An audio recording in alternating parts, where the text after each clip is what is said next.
Yo, yo, yo, what's good, boxing fans? What's good? What's good?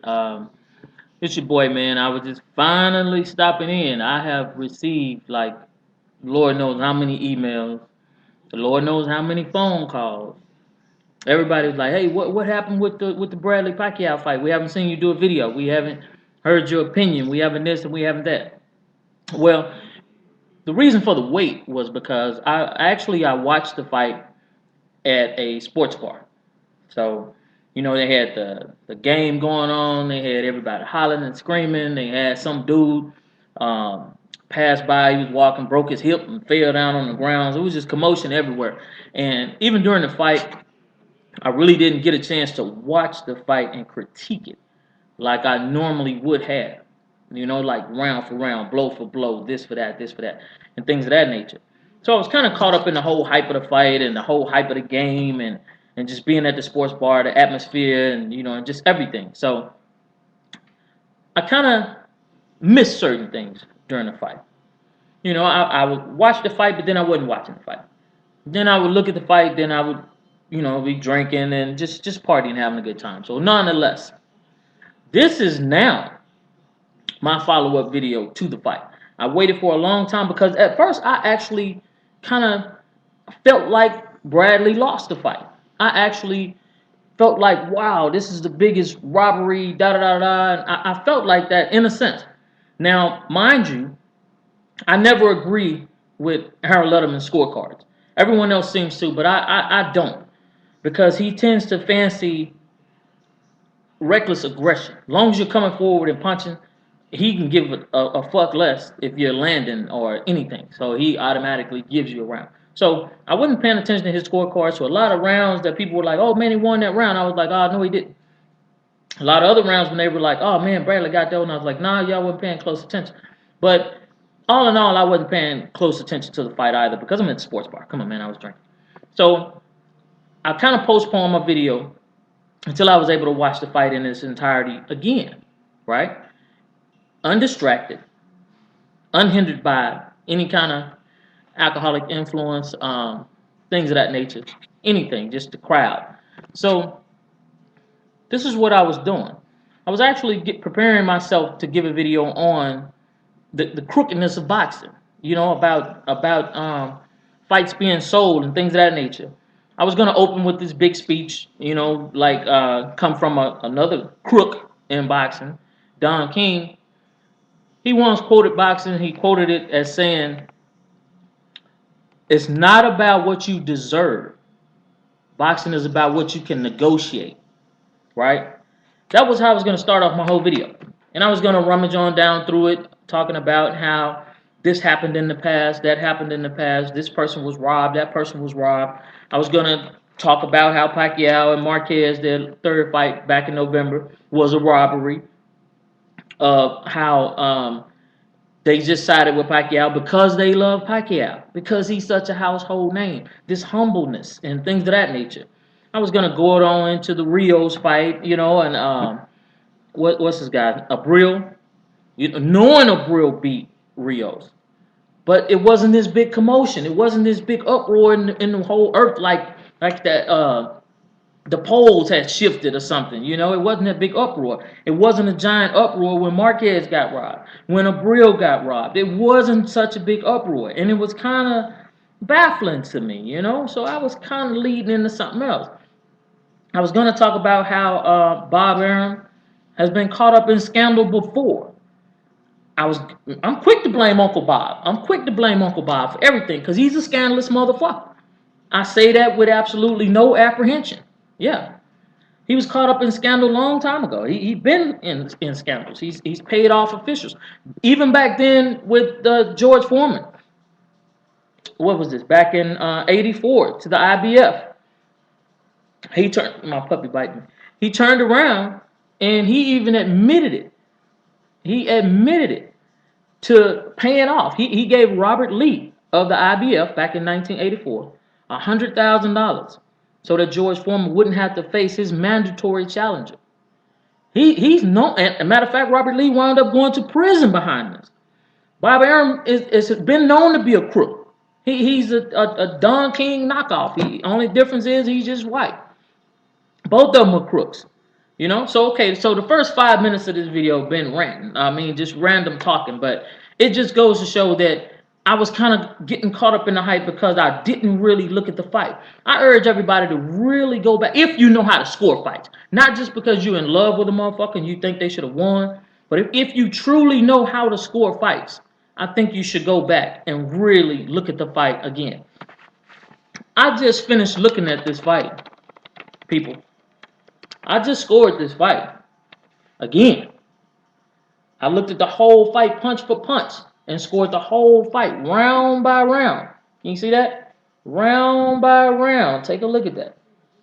I'm going to scroll it up nicely and slowly for you so you can see everything. And in the end, that's what I come up with. 115 to 112 for Timothy Bradley.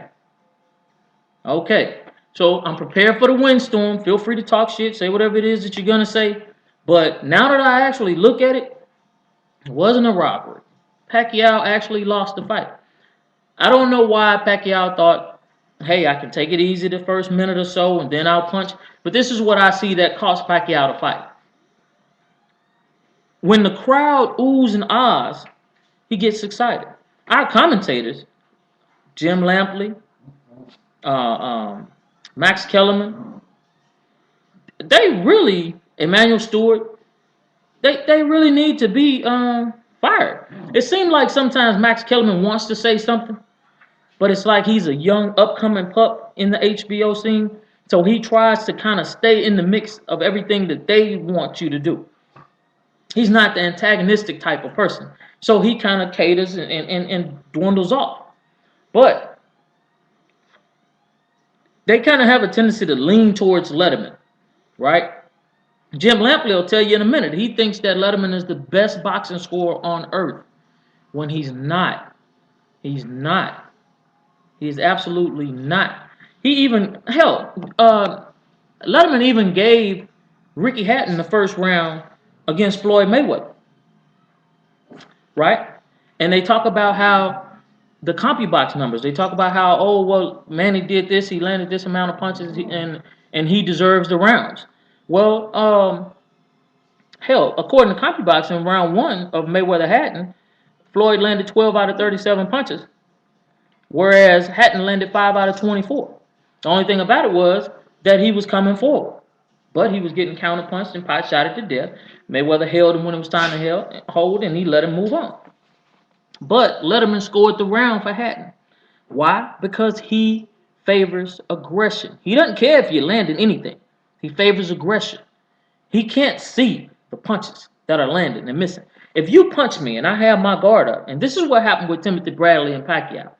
When Pacquiao would punch and Bradley's guard is here, even though Pacquiao would hit his arm, he would move Bradley because Pacquiao punches with such authority with that single punch that he has. He hadn't another punch anywhere in his repertoire besides a double right jab and a straight left. He does nothing else. I don't know how people don't see this and they call him a superb boxer. I can't do it. I'm not just jumping Manny because he's an exciting fighter.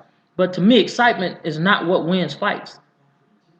So if he would throw that punch and he would hit that man's blocking guard, and even though the force of the blow would actually move the guy, make him look as if he was hit, our commentators were still hooping, oh man, he landed a straight left. I've watched Manny miss punches. I'm talking about in his barrage of punches. He would throw 20 punches, miss 12 or 13 of them. 2 of them would get blocked, 1 or 2 would get through. And they would say that it was a devastating combination. I'm going to tell you something, people. When you say that a person dominated a fight, like people are saying Manny dominated this fight against Tim Bradley. Domination of a fight is Roy Jones versus Paziano. Vinny Paz. Domination of a fight is Mayweather, Arturo Gatti, right? Domination of a fight is total domination. I'm talking about without a shadow of a doubt, domination. Those are dominating fights, right? This is not anywhere near a domination of a fight. I had Bradley winning round 1 and 2, right? 1 and 2. Letterman gave both of those rounds to Pacquiao. How he gave him to Pacquiao, I have no idea. Now that I actually sat here and I looked, which I gave him the rounds anyway, even at the sports bar drunk, I knew he won the first and second round, right? Now, as I sit here and I watch it again, finally, and I'm like, what the fuck was Letterman thinking? Then our own commentators, we need new commentators because they tend to go with their emotion. They go with their heart. They love Pacquiao. I guarantee you, Larry Merchant probably fainted because to him, Pacquiao is the savior of boxing. My boy Daryl called me out of Dallas and he was like, hey man, what you think of the fight? I said, oh man, I said I view fights different. I said I watched it at the sports bar, but I kind of think Pacquiao edged it out by a round or so. But that once again was coming from me watching it at the sports bar, messing around here and there, drinking, talking, not paying attention. And so therefore I got caught up in the hype of him doing his last minute thing in the last minute of the fight, punching and stuff, and I didn't really pay a lot of attention like I should have. I gave Pacquiao rounds 3 and 4 because he actually landed better punches. Bradley was missing a little bit when he tried to counter after he would get touched up by a left hand because that's all Pacquiao has. And he would swing, but sometimes he would connect with it, but the majority of times he was missing with his counter left hook that he was trying to throw. And he missed a lot of other clean shots. And he took some clean shots. But that's also when I noticed that he rolled his leg from backing up from a shot. He fought low a whole lot, so a lot of people thought that he was getting hit when he was dodging the blows like this. And a lot of many punches was scraping across his shoulder, or they were being caught here, or he just was missing. Some of them will get through, but like I said, it was only 2 or 3 out of a 6-punch combination, and one would be blocked. So you get in 1 or 2 punches. I'm sorry, but that just really doesn't constitute a whole lot. But in those rounds, he did more and landed more than Bradley did. So I gave him those particular rounds.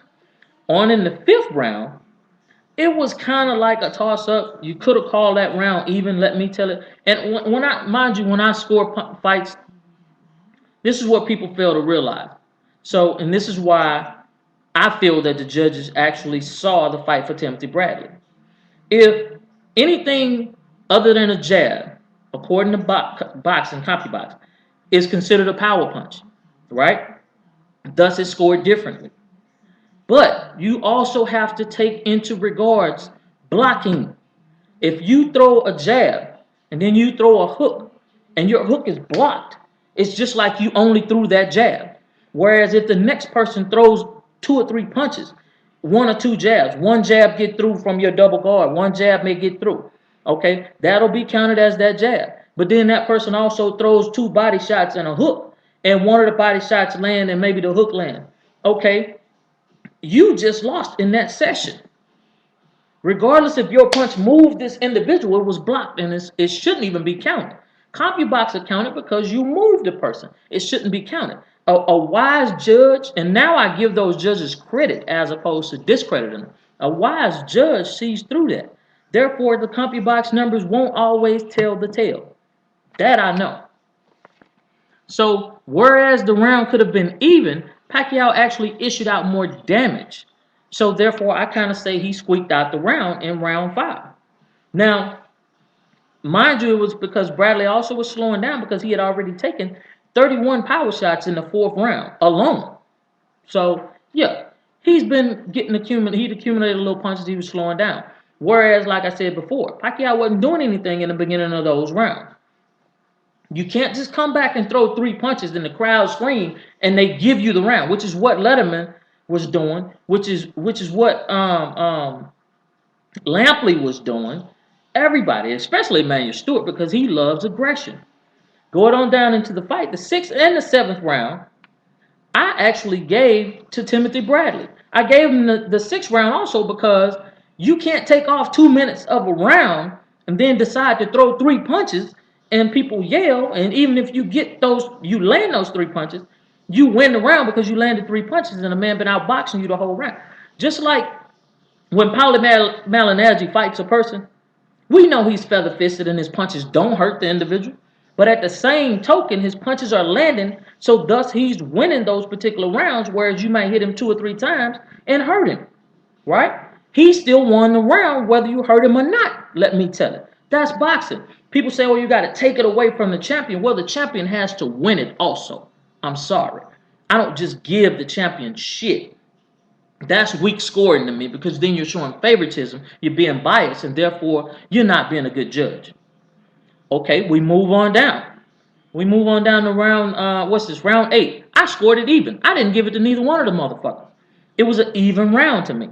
Nobody won that particular round. Now, by this time, Pacquiao had been warned 4 times for pulling Timothy Bradley's head down.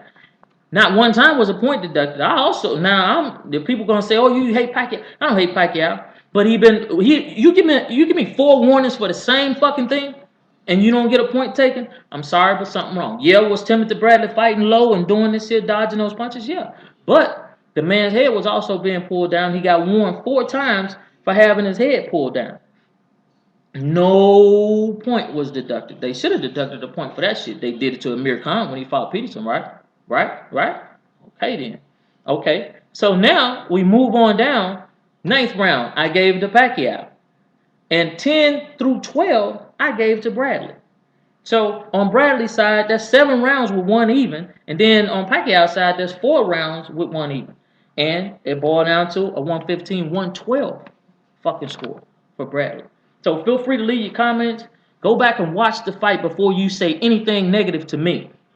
I have no problem digging in your ass, making videos about you and hoping to God that we meet up somewhere if you just going to talk shit.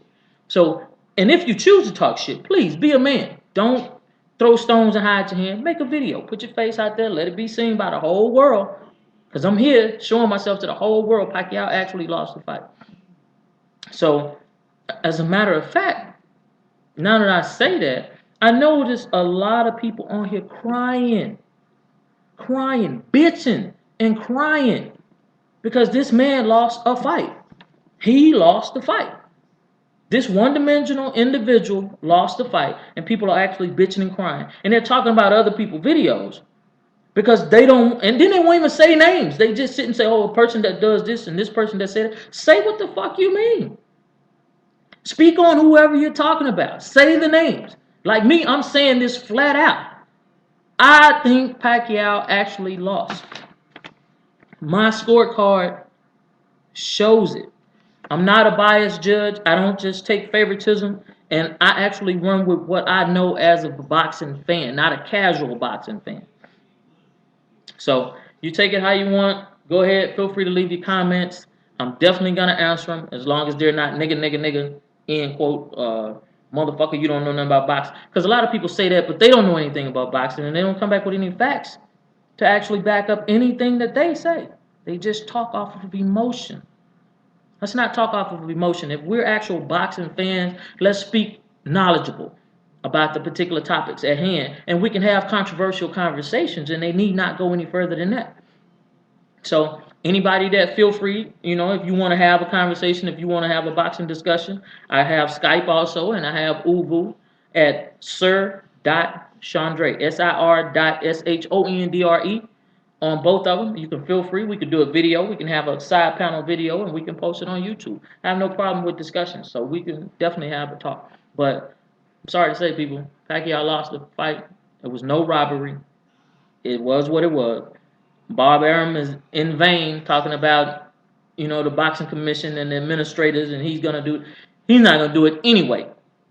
Because he really don't give a fuck who won or lost. He's just trying to save face in the media. Okay? That's all he's doing is trying to save face in the media.